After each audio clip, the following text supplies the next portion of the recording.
Welcome back. Process, Preparation, Performance. I'm Coach Duke. This is Coach Simmons, and we are ecstatic to have Coach Rod Sherman of Arapahoe High School in Colorado here with us tonight. JR, great day. The sun is shining. COVID-19 might be lifting a little bit. I'm not sure. We still have all this get back into recovery action and going on in the States. They've let people go to stores and get your hair cut. God knows I need a haircut, but my wife cut my hair last time. It's doing okay. I don't have a lot left, but we're finally getting back to things. And one of the things that we've realized during this entire pandemic and crisis is that there were things that we took for granted. And we're going to talk to a coach tonight who, in my research, I have a lot of respect for some decisions he's made in his life already. And I don't even know the guy, all right? But I've researched him and I'm like, this is a guy I really want to talk to. And we're going to dive into some of that. But I'd be remiss if I didn't say thank you. And we've done this once already, JR, but thank you to all the people who have been listening to us with this crazy podcast idea over the last, 1 month or so? Because apparently the things that we were thinking about, people are interested in and they want to hear about it. So JR, how did we get Coach Rod Sherman from Arapahoe High School? How did this happen? It's a lucky sequence of events. So it all started with Tony Holler, who said, "Hey, you need to talk to Coach Brian Kula." And we had Coach Kula on, and he said, "Hey, you need to talk to Coach Sherman." And from a round sequence of events here, we're just really, really lucky to be able to talk to Coach Sherman tonight. Absolutely, 100%. Coach, how are you? Man, I'm great. How are you guys? Great. Pretty good. Where is Arapahoe? We're located in Centennial, Colorado, which is a suburb of Denver, Colorado. And I'd say for college football fans, we're probably about halfway in between University of Colorado and Air Force down in the Springs. Very cool. Very cool. We were in Denver 2 years ago. JR and I were at a glazier clinic. We heard some fabulous speakers. We walked outside to go to dinner and there's like a foot of snow on the ground. I learned, a friend of mine was coaching at Air Force, and before I took the job, I was living in Southern California previously, and he told me, he goes, one thing you're going to learn when you go out to practice in 2 hours, you got to have 3 different types of clothing, because just in that 2-hour span, the weather can really change. So just be prepared. Coach, you actually had coached some out in Southern California. And we had a guy on from La Jolla, California, talked a little bit about Southern California and whatnot. And in researching some things on you, you were out in Orange County. So I'm curious, why would you trade that beautiful weather out in Anaheim for close to Denver, Colorado? Yeah, my wife and I were at a school called Orange Lutheran. It's in the Trinity League, which I guess to say is big boy football is probably an understatement. Modern day St. John Bosco, Servite, Santa Margarita, J. Sarah. And in 2006, we were fortunate. We won the California State Championship and beat all those teams, Modern Day, Bosco, thanks. And my wife and I had the opportunity to go to a new Christian school that was starting up in Colorado called Valor Christian. And even though my wife and I were both alums of Orange Lutheran, I was athletic director there and offensive coordinator. We just felt a calling to start something new. So we went, and I talk about it now, it seems crazy, but didn't really know anyone in Colorado, and just picked up. We had one child at the time. We were in the middle of an adoption for our second child, and just decided to move our family to Colorado to start something new. And we've loved it for the 12, 13 years we've been here. That's awesome. That's really awesome. I too have a son that my wife and I are guardians of. We adopted it. It was a very special thing in my life. And I could tell you right now that I have probably learned more from that young man than I've taught him. So, good job, coach. That's pretty awesome that you're doing that. In researching you, one of the things that I was really enamored by is that X's and O's are important, and you've obviously been extremely successful on that big rectangle that we call a football field, right?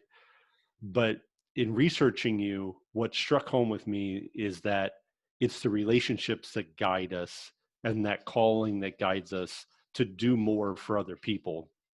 In my household, we just like to call it service for others, kind of a you before me attitude. Can you explain a little bit more about that relationship building that you're talking about, and that calling to, pick up and move and go where God takes you? Yeah. At least for me and my wife, our theology, we don't believe that God's calling is so specific on our lives that he always says, like he does in the Old Testament, you go here right now, and if you don't go there, I'm going to place you there. And Right, right, what we believe is God's calling for us is to impact young people. And even 2 years ago, when I transitioned from a private school to a public school, there were quite a few people that were basically saying, "What are you doing? Why would you do that?" And we just felt that it was right for us to make an impact at that school. And um, for a specificity of calling, I think God gives us choice. I think God gives us free will to say, go where you want to go, be where your family wants to be, but do my will. And I hope that at some point in my coaching and teaching or administrative career, that I'll hit that mark of doing God's will where He desires. And I feel totally fulfilled doing that right now in a public school, trying to grow a program, trying to speak life into some of the amazing kids I have. And it was when I ventured into the public school 2.5 years ago, it was the first time I had been in a public school in my life.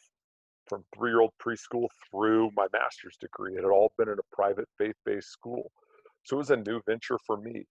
And I feel totally blessed to be able to interact on a daily basis with the kids I do. So um, I believe that God gives us free will, that we can do what we desire to do as long as we are ultimately pleasing Him and doing what is fulfilling our calling.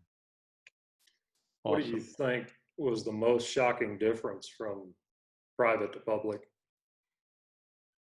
I believe in a public school, the parents of the kids that I coach right now are more supportive even than they were at times in a private school. And I had some unbelievable parents in the private schools I served, uh, but the parents in the public school are trusting. Sometimes part of the private school culture is always wanting more, and we're going to do more private training. We're going to get our kids more because uh, if we invest more, they'll have greater opportunity, and then the dividends will be worth more down the road. And I've been so blessed with some of the parents of the young men that I coach now, because as we sit down and create plans for the development of kids, it's not always about, and if they do this and this and this, that will help them even more. I have a greater percentage of student athletes that play multiple sports now at the public school than I ever did at the private schools that I was coaching at, and those types of things. But I think ultimately what I've learned is kids are kids. Kids want adults who are going to speak into their lives. Kids want to be around adults who have a high vision and a high calling for their life. And that's true at the public school, the private school. It's true in homeschool.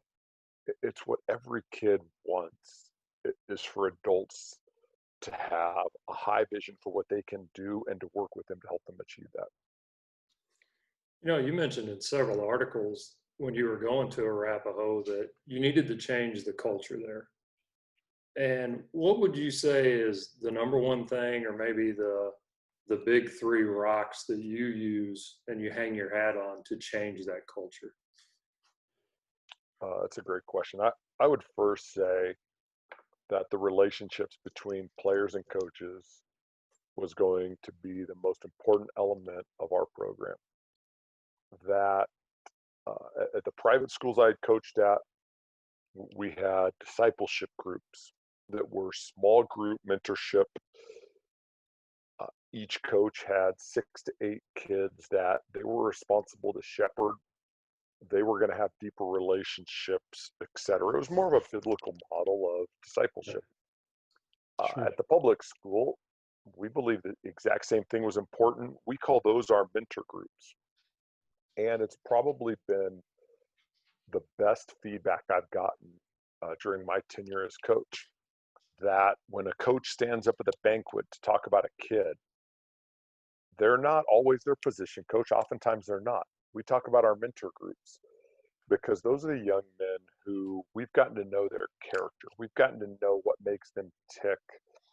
And that's a lot more meaningful when you're talking about a kid to share some experiences life on life you've had versus they had 27 carries in this game and they achieved these stats, so to speak.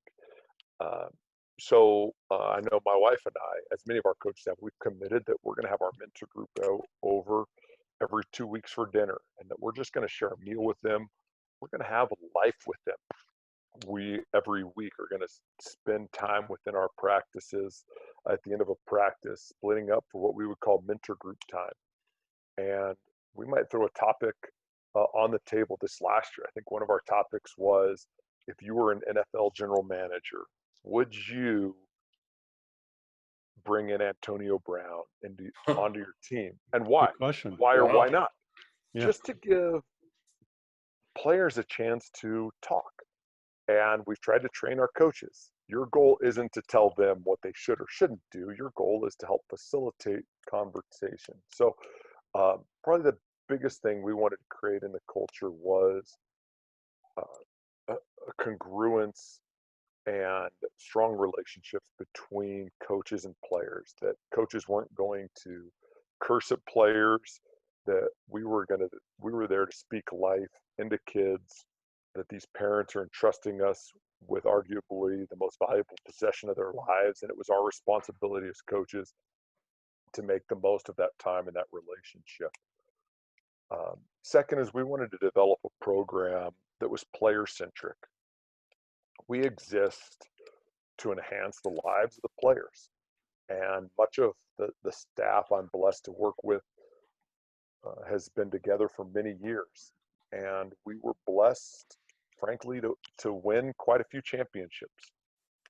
And I think that experience allowed us to make sure that the program's not about us as coaches. It's not about how quickly can we become a state championship program versus how quickly can we speak into the lives of kids, how quickly can we develop relationships to teach them, to mentor them, and how quickly can we create experiences that are going to make them better husbands, fathers, leaders of our community.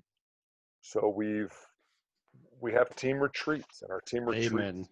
have been some of the greatest experiences we've had within our program. This last year, we took a 3-day trip to the mountains. We did river rafting one day, rock climbing one day, a ropes course one day, and just got to spend time enjoying life. But make no mistake, my life's going to go on just fine. If I never win another state championship, I've been blessed to be a part, I think, of 9 or 10 of them. And I'm so thankful for those opportunities. But this is about our players and helping them achieve their goals. So I'd say that was second. And probably the third thing culturally was to develop a mindset that said we can be elite. Uh, our school had come off Arapahoe 2 consecutive 3-7 seasons. I believe there was a mentality of we're not going to be good enough, that we uh, we don't have as many elite players as other schools. We are in a conference with schools that are 25 to 40% bigger than us. And our pipeline for players coming in from our feeder schools isn't good enough. And we've worked to change that to say we want to build a program that kids want to come compete in, that's going to honor the kids we have. And at the end of the day, we can feel great about that. And I just have a hard time thinking if we do all those things, that success on the field won't follow. So frankly, our weight programs had to improve because we probably didn't work hard enough year round. But that was secondary to the beginning elements I talked about of can we develop relationships with kids and have those be life-giving and sustaining over many years to come. I would agree with you on the state championship statement. I was lucky enough to win one with baseball here in 2017, and we worked extremely hard to get there. But once you've done it, it'd be great to win another one. But everything else that goes on, you remember all the stories that, everybody tells about just crazy stuff that went on or something some kid said, or you remember that stuff a lot more than you do just the daily grind of everything. And another thing that you spoke about, I agree with a lot of what Fergus Connolly says with just the emotional health of athletes. It's such a huge piece to the process here to be able to get the most out of kids.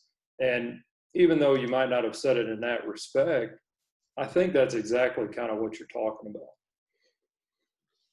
Yeah, I think one of the things you referenced first, the memories we have, I would guess that the majority of memories I have are not the final play of a state championship game. And they're much more about, I remember 2009, we had a 14-0 undefeated season. I remember that one of our traditions we started that year was a foot washing ceremony at our team retreat. And man, I remember that. I remember I coached in 2006 a young man named Aaron Korf. He's a quarterback. He's a college football coach now. And I don't remember all the games we played. I remember we won some crazy games. We beat Long Beach Poly, and Snoop Dogg was on their sideline. Yeah. And they were pretty talented. Nice. What I remember is all the Tuesday nights that he would come over to my house for dinner. And I remember after dinner, we'd watch film, and then he and Billy Vinovich would stay, and we'd watch House together with my wife and my daughter, who had just been born, right? Like those are the things that as a coach you remember.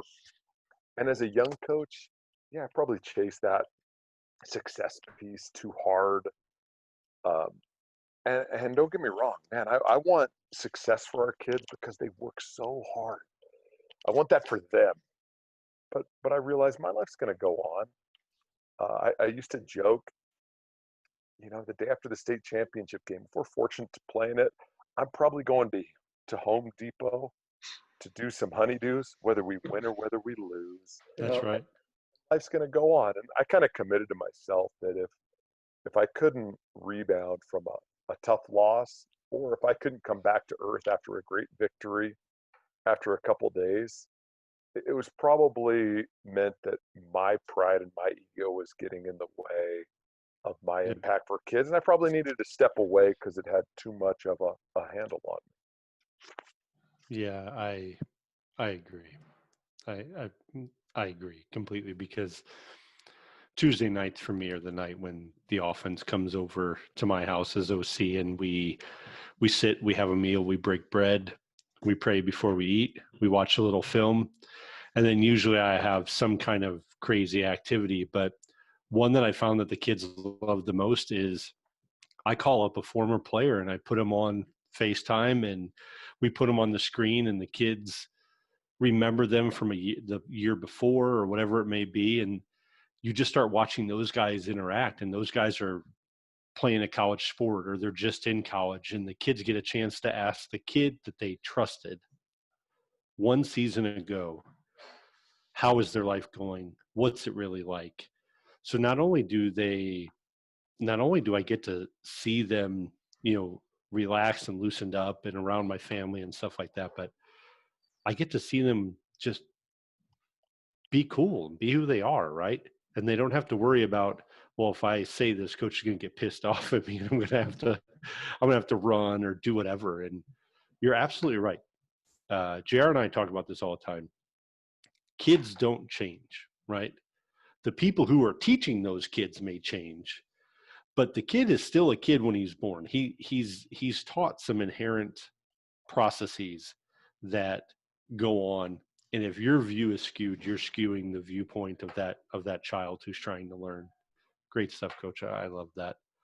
Yeah. I want to dive into some other stuff later, like offense and defense and that stuff. But to be honest with you, that's all secondary to me. I love this part of the conversation. But I do want to talk about a tough time when you moved to Arapahoe, because I read the article about a couple of students who passed away. You're there in 18, and you had to make a decision about a game on Friday night. Your decision was one that was different than a lot of other people. Other sports in the school played. They went out, they did stuff, and you guys said, you know what? No, this is too important. We're not playing. If you don't mind talking about that just a little bit. And the only reason I ask is because I had a buddy who coached in Colorado a year after the movie theater incident, and he was at the school where all that took place. And going through it and listening to him deal with that situation 1 year later was very tough. But you're involved with the situation. It's right there in front of you. How do you handle that as a head coach? Yeah, it was a tough time in the lives of our students.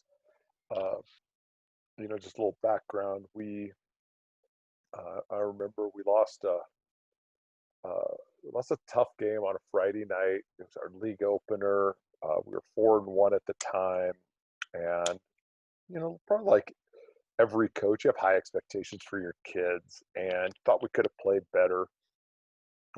Little rabbit trail, if you will. I remember coming home, and I think we lost by 3 or 4 scores, and I was frustrated.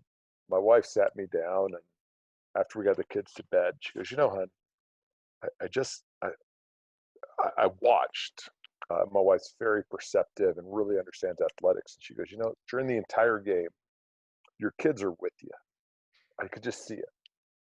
And after the game, we have a tradition of bringing all our parents down, and we don't address the kids without the parents there.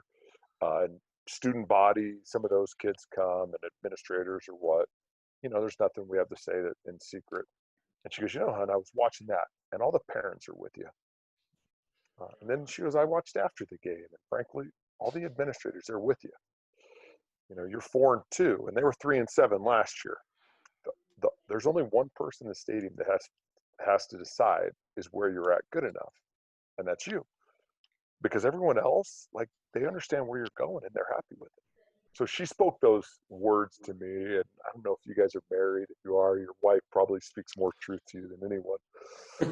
Yeah, I have one of those wives. I have one. And she was right. The next morning we go into film, and it helped ground me of, okay, how are we going to speak life into these kids, fix our mistakes, move forward with our season. And after, this young man named Quinn, a great kid,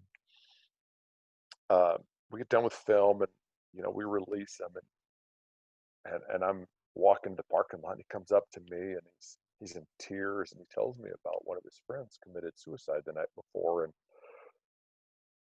this young man was the last one to interact with him over text, and had just found out.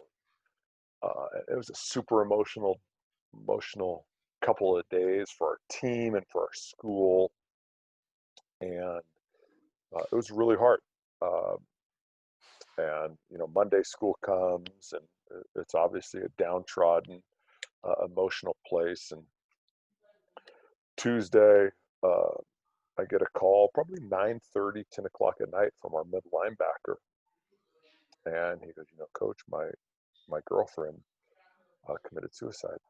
Oh, So it was man. the second one, and I just have so many uh, bad, negative memories of that night, and going over to their house and opening up our cafeteria. And our quarterback at the time was such a great leader, but spending hours in the cafeteria at kids' house till 2, 3 in the morning. And, uh, the next day we were supposed to have practice, right?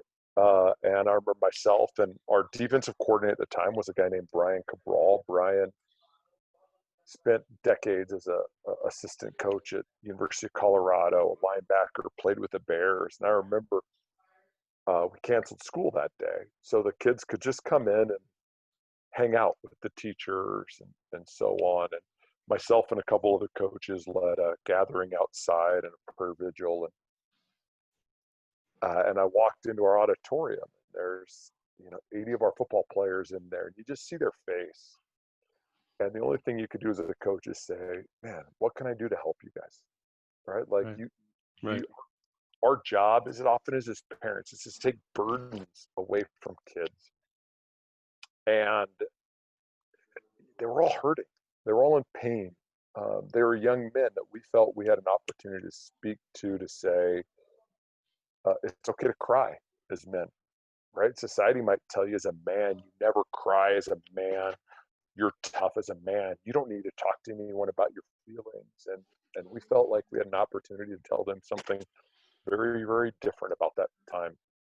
So honestly, the decision was pretty easy for us because we when you look into the faces of hurting kids, and I just asked them, I said, guys, would it take a little of your burden away if you didn't have to worry about playing a football game this week? And they just looked at me and said, Coach, we're sorry, but yes. And right, as an adult, you get a chance to say, you don't have to be sorry about that. No. Um, No. right, we got to deal with our insides. We got to deal with emotion. We got to deal with grief, and that's a good thing because if you don't deal with that, it'll pop up later. And Right.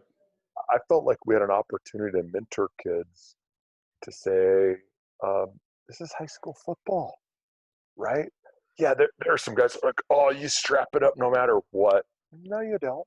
That's not how you deal with your emotions. That's not how you're a dad. That's not how you're a husband. Right. And I still, my heart breaks for the kids that have had to go through that tragedy. But hopefully we were able to speak truth and life to them. We, instead of having a game that week, we had a get together with the band, the cheerleaders. We brought them into school. We fed them. We played some games, showed them a movie, and we tried to talk through what it meant for them to bring light into darkness. And our message for that night was just one ray of light takes away darkness. And can they be that light for others? Can they be that light in the school? Can they be that light in their families? So I hope we were just one instrument that helped them deal with a very, very tough situation. And I would encourage any coach that has to deal with that to put the football to put that on the back burner and say, what do kids need to heal, to handle grief, and to understand that you have to deal with your emotions. You can't just put them in the back and say, oh, we're football players, we're tough guys, we don't deal with emotion. Because that's what society tells us in so many ways, and that's just not right. We were I talking agree. off air that the COVID crisis kind of made all of us just kind of take a step back, make things a little more simple, get your priorities back in order. And kind of like what you were saying there, it's just the priority at that point was the emotional health of the kids. It wasn't about, we ain't got to go play opponent XYZ here this week. I mean, what's it matter in the grand scheme of things? It really does not matter. And, sometimes you just got to kind of reorganize your priorities a little bit, I think, to understand what really does matter, for sure. Yeah, I remember talking to some students, and that week, I tried to encourage them. I spoke at a church the following Sunday. I said, as adults, sometimes we don't know what to do. And as kids, they don't know what to do. So just love, right? Just love. Some kids came in with 2 boxes of Krispy Kreme donuts and just looked for kids that they thought were hurting. Hey, can I give you a donut? right? Adults probably gave more hugs that week. And um, that's how we help grow kids into being the kind of young men that we need for them to be in this world. Coach, I'm sure your administration knows this, but Arapahoe's got a good one. Just with the things you're saying and how you handle changing the culture and putting the kids first. I don't think anybody could ever argue against that, for sure. 100%. So I want to go a different direction now, and thank you for sharing all that. But you had a chance to coach in the 2018 U.S. Army All-American Bowl, correct? Yeah, I was fortunate to be the offensive coordinator for that game.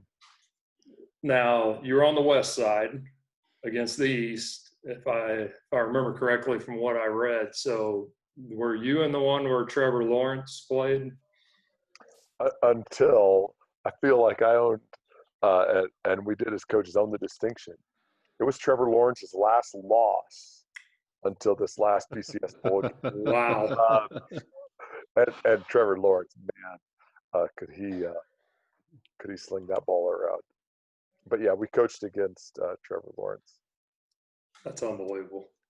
I couldn't imagine the amount of. I was looking at the rosters for those two teams, and it's just Alabama, Clemson. It was just unbelievable the amount of talent from your perspective. Who were like the top 5 you saw athlete wise? Well, there's no doubt Trevor Lawrence, and I was really blessed. I think I attended 3 of 5 Army All-American games during that time. I got the privilege to go and to watch Christian McCaffrey play, and then his brother Dylan, and then the opportunity to coach in that. So it was a great honor. There were dudes all over the field. And to your point, I remember our tight end was going to Georgia. And, I mean, at every turn, I was coaching quarterbacks along with being the offensive coordinator, and our quarterbacks were going to USC, Ole Miss, and Stanford, and it was an unbelievable experience. Probably the best player on our team, and I'm sure people would disagree, but Jalen Waddle, who was he's played for 2 years at Alabama, and Yeah. just special with the ball in his hand, and scored one of our touchdowns. So it was an unbelievable 8 days that we were in San Antonio for. Sounds pretty cool. Coach, I have to give you a little bit of opportunity because it sounds like you married up just like I did. I have a wife who's very observant. I have a wife who doesn't hold back. And when I come home from a football game, she's always there to hand me something to eat, something to drink. And she'll go, "You want to hear about it?" And whether I say yes or no, she'll give me the truth, right? And I watched a video of you and your family coming in, heard in the video about your wife jumping right in and teaching weights. And you're telling us about how she's guiding you on and off the field. Talk her up a little bit, Coach. It's Mother's Day here pretty soon. So feel free, get your bonus points, do whatever you got to do, right? But she seems like a pretty special lady. Yeah, she's unbelievable. And I think coaches' wives are unique. A friend of mine runs an organization called We Coach, and they just try to invest in coaches, and their coaches' wives or coaches' spouses ministry is an important piece of that. I have so much respect that when we transitioned from private school to a public school, we interviewed at a private school in Nashville, Tennessee, in a beautiful area. And when it got time to make a decision, my wife was really the one that said, hon, there will be nothing easy about going to a public school. I had already had my master's degree, so I had to go back to school and get another master's to get my credential. I was a security guard for a year. And she goes, I haven't, since we moved to Colorado, I haven't worked outside the home. And she does unbelievable work in the home. but I haven't worked outside the home, and I can go get a job because I think that our impact will be greatest at Arapahoe. And I think that's what we should do. So I'm like, when your wife says that, what do you do as a husband other than say, okay? So I don't make as much money as I did. Her lifestyle's changed. She first 2 days this week was out cleaning houses, uh, and she is unbelievable. Her commitment to not only impacting our own kids, but impacting other kids and being fully invested in the community at Arapahoe High School. So I am unbelievably blessed, as probably all coaches would say. And I'm thankful that she continues to hold me accountable for areas where I'm deficient in. Uh, I'm not great about my body language often. I'm not great, and I get so excited and passionate during a game. I don't always handle every one of those in-game interactions well. And she's been the one to challenge me to say, well, why can't you get your point across and have better interactions all the time? And she speaks truth. So I'm really fortunate and blessed in the way that she does that. Yeah, that's pretty awesome. JR's wife is an amazing lady. I know her. My wife is same kind of thing. You know, when I was going to med school, my wife worked 2 jobs. Mm. She worked during the day and then she went to waitress at night. And a little personal story, we didn't have enough money to eat. So I would go down to the restaurant. I would help clean up. He'd give us some food after we were done. And that's how we survived, you know? So at the end of my med school and residency, my wife looks at me and she goes, "Hey, I hear there's a job open in my hometown." Right? Mm. That was the only statement I needed to hear. Right? Here's a lady who's working 80, 90 hours a week. And all she's saying is, "I hear there's a job open in my hometown." Not, "You have to go there." Not, "I heard this is available." Right? It's awesome stuff, Coach. And I actually don't even want to dive into like Mm. X's and O's. I'd like to keep going. That's good. I'm not that smart, so Yeah, well, probably better for I don't you. know. I don't know about that. I don't know about that. I'm gonna tell you one other personal story that you were talking about earlier with kids and healing and stuff like that. So, moved to a new school and it's a different demographic. We're learning things about the kids. They're learning stuff about us. I'm sitting in church one day, kneeling them down, and I'm asking for guidance. Right? And I go, "What should I do? Should I love them up?" And as soon as I finish saying it, the bell in the church rings. Right? So you talk about somebody slapping me in the face, right? So we get that guidance. Like you said, it's not just like, "Hey, do this right now," kind of thing, but you get the little signs that push you in the right direction. So thank you for sharing that. It's been, if we ended the podcast right now, I'd be super excited and I'd go back and listen to it a bunch of times. We may have to do a 2-parter, JR, because they're going to be totally different, I think. But I want to talk about some of your success on the field. I want to talk about some of this offensive success because you've obviously had a lot. I've researched you, I've scouted you just like one coach would do to another team, and you guys have been rolling. So don't give away the farm or give it away. It's whatever you want to do, but give us something offensively, an offensive tip, a quip, a pearl, something that you leave California, you take it to Valor, you leave Valor, you take it to Arapahoe. You're like, "Hey man, you can't go broke taking a profit, and this is one thing we're putting in day one." Um, yeah, I guess I would say that I think kids can do a lot more than we often ask them to or expect them to as coaches. And I understand the adage of, keep it simple, play fast, etc. Um, but I think on the flip side of that is kids want to be challenged in their learning. As I think I mentioned, I went back to school and got an EDS degree.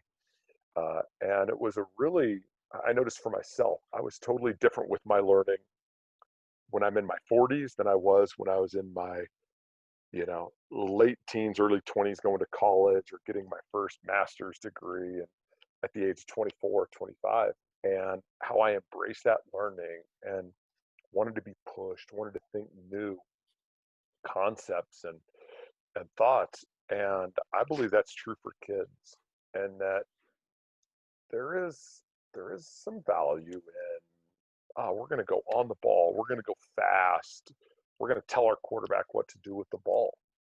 But I think there's an even greater value in enhancing the dexterity of kids. Kids are elastic and making them grow, forcing your quarterback to understand where's the one tech, where's the three tech. This week, we're going to run this play at the three tech, kill it at the line of scrimmage, get us into the right play, get us out of a bad play, and just continuing to enhance their knowledge so that they can ultimately do what you need them to do. I was blessed to coach a quarterback named Dylan McCaffrey. He's at Michigan. He's battling, I know, to be the starter. He was a 6'5", probably graduated at 195, multi-sport athlete. We still ran a little bit of triple option with him. I loved triple option. I would have been foolish to run it 30 times a game with him. But we had it in our back pockets that certain games, we could run it a few times. It controlled blitz. We ran it just enough where D coordinators may have been nervous about bringing a certain pressure because if we quick pull pitch, there's no one out there, et cetera. And I think some coaches are like, well, if you're going to run the option, you got to practice it all day, every day. We didn't practice it very much. We practiced it in spring without pads on. He learned his steps. He knew how to read the dive, and he could pitch off the end, et cetera. So, and I don't think that makes him a worse quarterback at University of Michigan. I think it continues to grow his skill set. So I won our tailbacks probably in 2013 and 2014. I had a pretty good tailback by the name of Christian. And I remember going through spring practices and saying, this spring practice, these 12 May practices, I just want you to practice as a receiver because I want to help grow that skill set in you so that you continue to do those things, right? He didn't need more reps as a tailback. I wanted to continue to find ways to grow him, take him out of his comfort zone, et cetera. So I don't want a tailback that we're just going to hand the ball to on inside zone. We want a tailback that's going to have to learn to run option routes, et cetera. Now, that doesn't mean that in the season we're not going to tailor everything to his giftedness, but in May and June, we shouldn't be tailoring things to his giftedness. We should be enhancing what his gifts are and growing his weaknesses. So I think that I think it's offensively and defensively, let's grow what we ask kids to do so that we can improve their gifts. Oh, 100%. I agree. And people can't see it right now.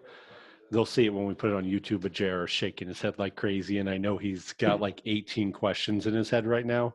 I'm going to make a comment first. I 100% agree. And this is why.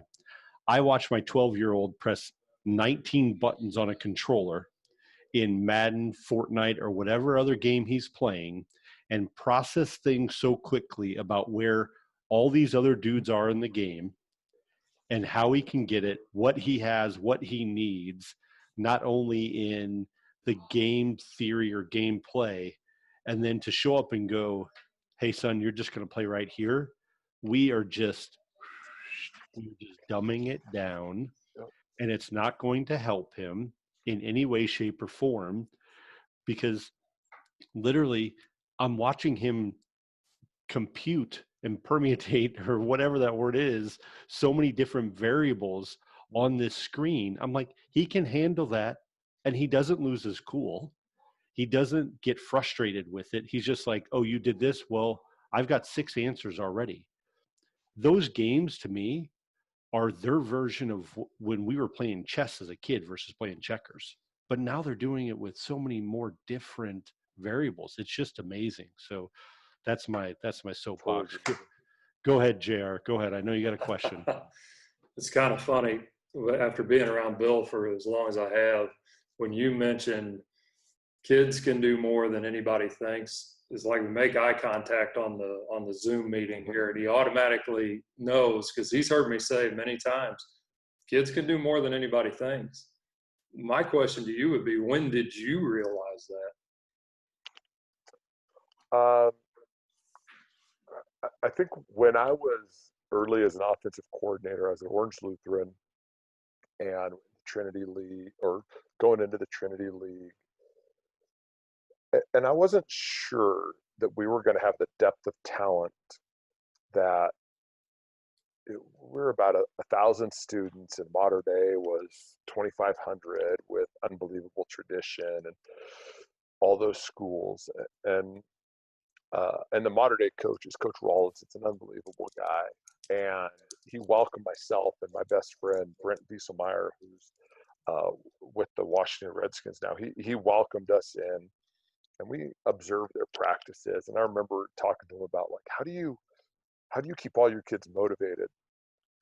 And he goes, well, do you see how good our second and our third string and our fourth string is? Yeah. Right. And I'm like, you should see our second, third, and fourth string, because they ain't ready to go. And and when we made the decision, we're gonna have to motivate through relationships. We're going to have to be extremely multiple, and we're gonna have to change and morph every year to look and say what's in the best interest of our kids. So we just really sat down, and part of it for me, in all reality, I've never put a helmet on in my life. I never played football. I uh, I didn't I didn't have some preconceived notions that sometimes come with playing. I had to learn everything. So uh, I've pushed back on. I had a few years ago. I played two quarterbacks, and two dads were NFL dads, and they were like, "You can't play two quarterbacks. Our son can't get in a rhythm." And I was like, "Well, if you don't mind me asking, when an NBA team puts a shooter in with 7 seconds left, they don't expect that guy to miss if he takes a shot because he's not in rhythm. If Good I'm point. if I'm a relief pitcher and I go in with the bases loaded, 2 outs in the bottom of the ninth, it's not okay if I walk in the winning run because I'm not warmed up. Like, so I'm like, why do we say that's okay at quarterback? Yet, has anyone ever put a backup center in and said it's okay if you fumble you snap it over? I mean, do your job. Right. Right. So I think some of those things, because I never played, I'm like, I, I don't know that that's true. Why can't we throw the football and run some triple option, yet also be great in our off tackle run game? Why not? And I guess I'm stubborn in that you can't convince me that we shouldn't be able to understand that our linemen, yeah, our veer releases, and we probably won't run a ton of veer this year, but our veer releases are a different technique than when we're running inside zone. Why can't our kids learn that those are two different techniques? I don't understand why not. So some of it is just probably my ignorance, and it's probably gotten me into trouble over the years, but just saying, why, if we do a great job teaching kids, they can learn. We got to do a better job teaching Me and you have something in common, because I never played, and I'm really good at playing devil's advocate with a them. lot of things, because I'm like, well, somebody said, well, that's the way it's always been. Who said that? Or this is the way we got to do it. Well, who said that? And sometimes I come off as being, I guess, a little bit of an ass, for lack of a better word. But to me, kind of like when you were talking there, it's a lot of similarity there, because I'm like, well, I'm not totally convinced that you can't do this way. So you're going to have a hard time convincing me. And when I think I'm right, it's a hard time convincing me at that point. But I want to back up to something you did say. You said when you played Long Beach Poly, they had Snoop Dogg on the sideline. And I've been a Snoop Dogg fan, for better or worse, for a long time. So I've got to ask, what was it like having Snoop Dogg there? Well, I'll tell you, Long Beach Poly, they are a team that, I mean, to say they're athletic is an understatement. They had this kid, Bryshon Nellum. They had two kids on their team who went to the Olympics. And uh, man, I remember they just played all man coverage, and we didn't put our two most athletic receivers outside, and we frankly said those corners. I mean, we kind of told our quarterback, like, we don't ever want to throw up those corners. So we tried to play 9-on-9 versus 11-on-11, and we tried to smoke and mirrors as much as we could. Of we would get in bunch and try to motion our fullback wide, and we kind of laughed the next day on film because there's their corner runs a 4.35 40, and there's our big fullback running the go route with that corner on him, and we were just trying to play inside. They were so athletic. Frankly, we were lucky. We got out to a lead and we were hanging on. They had Jarrell Casey, who's in the NFL now. He was one of their D tackles, Jeez. and our poor young man that was over the top of Jarrell Casey in that second half, he seemed a little more motivated than he did in the first half. And we didn't have enough option plays to try to option 5 different guys on their team. So we hung on, though. We hung on. That's awesome. That's awesome. Very, very nice. I love it. Sticking the fullback out. Hey, you cover this guy for a while. Exactly. You take this guy because I don't have anybody that you could go against. So Yeah. it's Well, all one of right. the things, Coach, if I could throw in, you were talking about of just how can we find better ways to do things. I feel terrible for my staff when I call them and say, like, I had an idea, and I can just see, like, oh, their eyes are rolling. Uh, but like, how can we do things more efficiently? So we've had this idea recently, like, why do we want the same guys on the punt block team and the punt return team? What if we had 2 different sets of guys, and could we teach the skills better?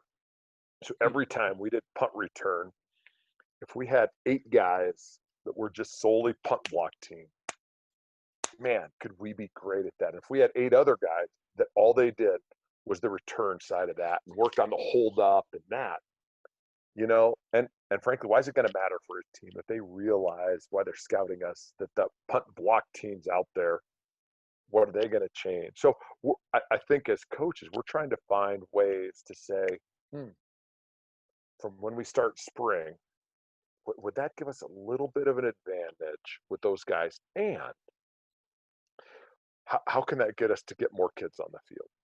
And can now there be a different level of kids? So I think we're just trying to find ways to become more productive, get more kids on the field. Can we have 3 different linebackers that play in our 3-3 stack package, and then play in our odd front package? And those 3-3 stack backers don't really have to learn much about reading the guard and reading the triangle and flow.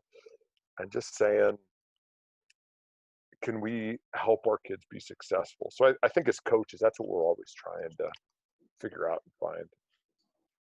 Yep. Yep. Yep. Absolutely. JR and I do this all the time. We're like, hey man, let's look at this from a different angle, because if we get stuck in this same box, we're not being creative. So it's not good for us. Because one of the things you mentioned was the relationship with the kids, right? But there's also the relationship with the coaches. And, whether you think it drives them crazy or not, it may, but it also makes them be more creative and think about what they're doing. Because if you get stuck in the same old, well, I did this for so long and we got this out of it. Well, okay, great.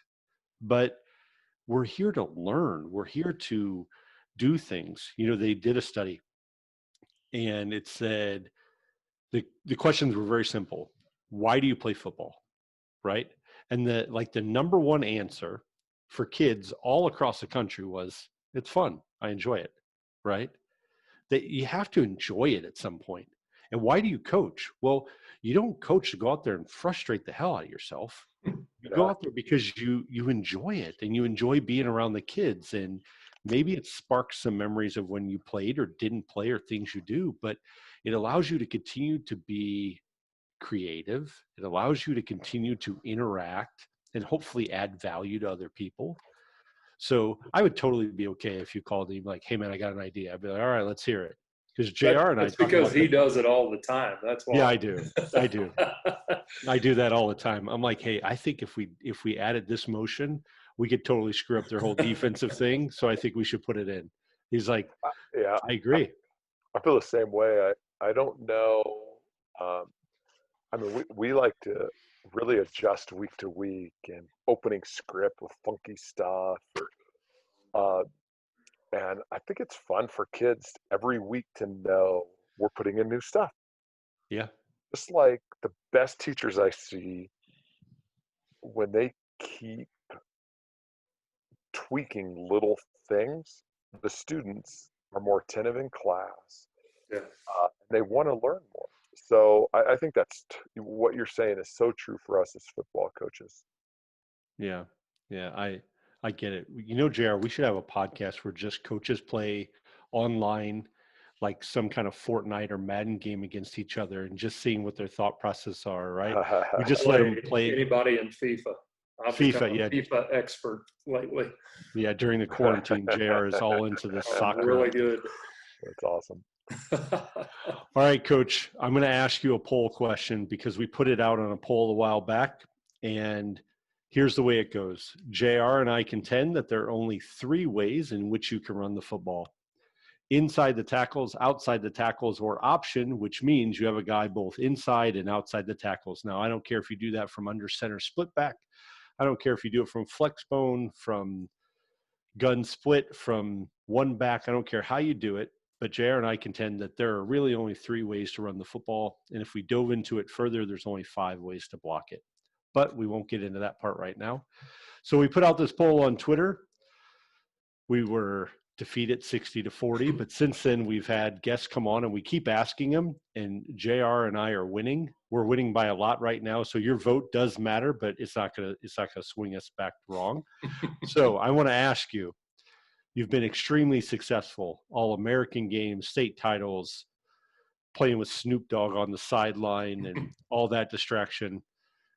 Do you think there are only 3 ways to run the football? Yeah, I'll buy into that.